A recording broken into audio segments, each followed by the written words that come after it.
Iván Duque tiene una crisis de identidad muy difícil de asumir y que lo ha condenado a gobernar a un país tan complejo como Colombia sin saber realmente quién es él. No invirtió su capital político en la construcción de su hoja de ruta, es decir, en su plan de desarrollo, que es una colcha de retazos, sino que se le fue en ver cómo le cumplía su alter ego con su pretensión de destruir a la JEP. Estaba hablando del plan de desarrollo. Por estar peleando las guerras de Uribe, su plan de desarrollo quedó convertido en una colcha de retazos, en la que los políticos pudieron incluir dádivas para todos los intereses políticos y económicos, ¿sí? Y en el que el rubro de la paz fue metido a trancazos y a último momento, ¿sí? Hasta los contrabandistas, y pregunto de nuevo, ¿el hueco de Medellín será? Pregunto nomás.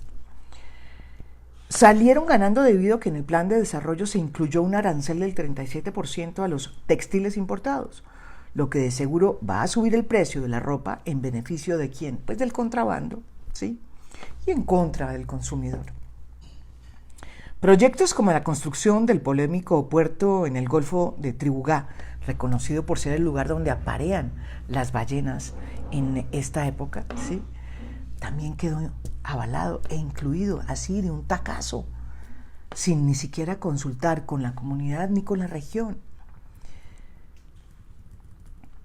Duque prometió que no iba a polarizar más al país, pero en su primer año, óigame esto, de gobierno, hizo todo por subir a ese bus a los militares. ¿Y saben qué? Hasta que lo logró. Y es una lástima para el país. Siguiendo instrucciones de su jefe máximo, que es Álvaro Uribe, nombró en el Ministerio de Defensa a Guillermo Botero. ¿Quién es Guillermo Botero? Pues un hombre de la entraña uribista, ¿sí? Con el propósito de que minara el apoyo al acuerdo de paz dentro de las tropas y creara, como lo está haciendo, una división profunda en los cuarteles, la cual está por estallarle y por estallarnos en nuestras propias narices. Hoy el ejército es un ejército dividido. ¿Alrededor de qué? Alrededor del acuerdo de paz. Muy triste, pero en medio de todo lo que se está destapando es que hay una división que tiene mucho que ver con la ética y con el tema de la corrupción. Y poco a poco se está destapando esa olla a presión. Volvimos como el cangrejo, a la doctrina negacionista de que en Colombia no hubo un conflicto, por favor, ¿sí? Sino una amenaza guerrillera que fue enfrentada por unas fuerzas militares que nunca se excedieron en el tema de los derechos humanos. Qué tristeza volver al pasado otra vez, ¿sí? Y si las cosas no cambian, su segundo año de gobierno se le va a ir de nuevo en la misma brega, evitando lo verdaderamente importante y urgente por privilegiar ¿a quién? Pues por privilegiar a las obsesiones de Uribe. Uribe, que además, ardido por no haber logrado acabar con la JEP, ¿sí?, ahora quiere sacar a los militares de allí para dejarla inválida. Para ello, el Centro Democrático ha presentado un proyecto en el Congreso, avalado por Duque, que se queda callado, ¿sí?, en el que se crea una sala especial para ellos. Si se aprueba este adefesio, díganme lo que va a pasar. Se desmantelaría la JEP y de paso se liberaría a los militares de decir la verdad, porque a Uribe no le conviene la verdad. Lo triste de todo esto es que en eso se le va a ir al presidente Duque los próximos 6 meses de su gobierno. Ya se le fueron 6 meses con las objeciones de la JEP, casi un año, y ahora se le va a ir con este proyectico que le puso el Centro Democrático. Qué tristeza, porque mientras tanto sube el empleo, sube el tema de la violencia y la inseguridad y el asesinato de los líderes sociales.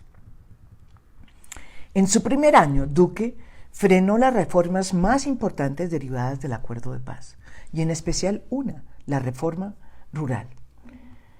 considerada por el uribismo como un atentado contra la propiedad privada, por el hecho de que pretendía actualizar el catastro rural, ¿sí? Los grandes dueños de tierras, como Uribe, no están dispuestos a permitir semejante revolcón, que es una reforma, es una actualización. ¿Y saben por qué? Porque eso supondría elevar el impuesto que tienen que pagar sobre las tierras, uno de los más bajos en América Latina. Otra de los grandes cambios es en el tema de la manera como vamos a enfrentar la lucha contra el narcotráfico. Para enfrentar, por ejemplo, el crecimiento de los cultivos de coca, Duque ha seguido los designios de su presidente eterno: acabar con la política de sustitución de cultivos, que es un error, ¿sí?, planteada en el acuerdo de paz. ¿Y por qué la acaba? Bueno, porque la puso porque la puso Santos, ¿sí? ¿Y la va a reemplazar con qué? Pues con la fumigación con glifosato, contra viento y marea. La quiere hacer, ¿sí? Y la argumentación con que el gobierno justifica el retorno del glifosato es más macondiana que científica. Sí, pero ¿sabe qué?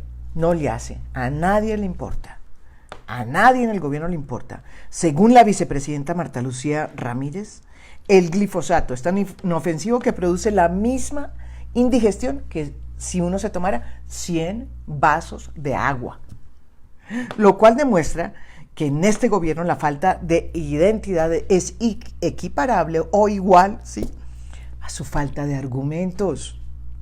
No tienen cómo justificarle ante los campesinos de este país que están esperando que les lleguen los proyectos productivos una fumigación con glifosato. Pero ¿saben qué? Al gobierno tampoco le importa.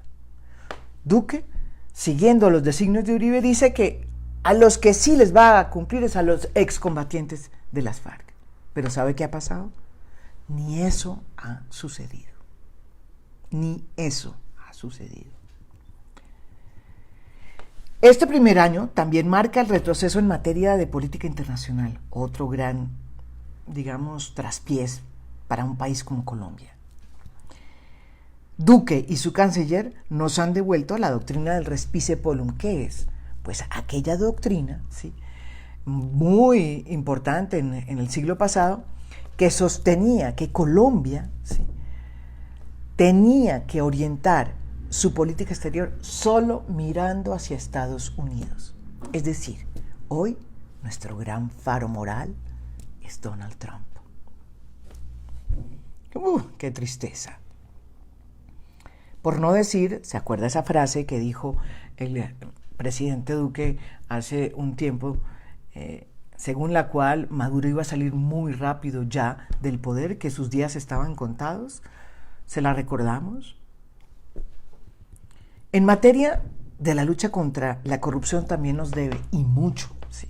En este primer año de gobierno no ha habido plata para la paz. Así, no hay plata para los PEDETs, no hay plata para la fumigación, para la sustitución de cultivos, no hay plata para la reforma rural, ¿sí?, no hay plata para comprar las tierras que debían comprarle a los campesinos para que no se concentraran en solo unos, sino en todos, y para que todos tuvieran acceso. No hay plata para ellos, pero en cambio, adivinen qué, este gobierno estuvo a punto de pagar la millonaria deuda privada que Odebrecht y Corfi colombiana tienen todavía con los bancos, por cuenta de un contrato corrupto que se finiquitó porque hubo de por medio el pago de una coima. No hay derecho. Iban a pagar 1.2 billones de pesos con plata de nosotros a los bancos. Pero ¿saben qué? No hay plata para la paz. Uy, si eso hubiera pasado, este país debería haber entrado en una gran indignación. No hay plata para la paz, repito, pero mire para lo que había. ¿Cuáles son realmente los desafíos y los intereses de este gobierno? representar el interés público o representar el interés de los privados, de los poderosos. Si queréis conocer a un hombre, revestidle de un gran poder. Dice Pitaco de Mitilene. Es una frase que también la pronunció Abraham Lincoln cuando decía que los hombres cambiaban, o por lo menos se sabía cuál era su estructura humana y su calidad humana cuando llegaban al poder, porque ahí se les veía cuál era su talante. La verdad es que en este primer año en el poder, Duque nos ha demostrado que no sabe gobernar sino bajo la sombra de Álvaro Uribe, y que su verdadero plan de desarrollo es el Twitter del su presidente eterno. Para donde apunta el expresidente, ahí va Duque, a su sombra. Lamentable para la dignidad de un país y para la dignidad de lo que se concibe como el poder presidencial. Nunca nos había pasado en Colombia esta falta de liderazgo tan protuberante. Difícil escenario para los ministros, sobre todo para aquellos que llegaron con ganas de trabajar por el país, y para funcionarios como Emilio Archila, que están tratando de hacer su trabajo, intentando pasar por encima de estas mezquindades. Es difícil, hay gente muy buena, hay gente que quiere hacer las cosas, pero no saben para dónde ir, porque como el presidente Duque no tiene una hoja de ruta, sino que va y viene de acuerdo al Twitter de Uribe, pues no saben muy bien cómo imponer sus políticas y cómo agendar sus ministerios. Muy complejo momento para el país, pero muy complejo.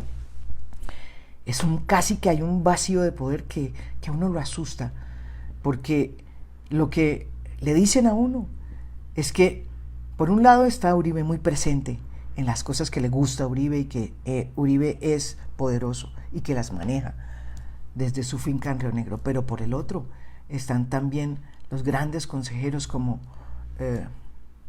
Luigi Echeverri, que son los alter egos aquí en Bogotá. Al parecer tampoco las cosas mundanas las maneja el presidente. Ojalá todo esto pueda ser de alguna manera cambiado y reparado, porque quedan 3 años de este gobierno. La gran pregunta es que ¿podrá Duque remontar esta crisis de identidad? No lo sé. Pero ¿sabe qué? Por el bien de este país espero que se encuentre a sí mismo el presidente Duque antes de que sea demasiado tarde. Yo no voté por el presidente Duque, pero me parece lamentable que le esté yendo tan mal en este primer año de gobierno. Hay que cambiar el rumbo. Este país necesita un liderazgo distinto, un liderazgo que esté o que emane del presidente y no de otros poderes por detrás de él. Urgente. Así se hace la democracia. La democracia no se delega, se ejerce. Y a ejercerla, presidente Duque, le quedan 3 años más. Muchísimas gracias y los espero la próxima semana. Un gran beso desde aquí.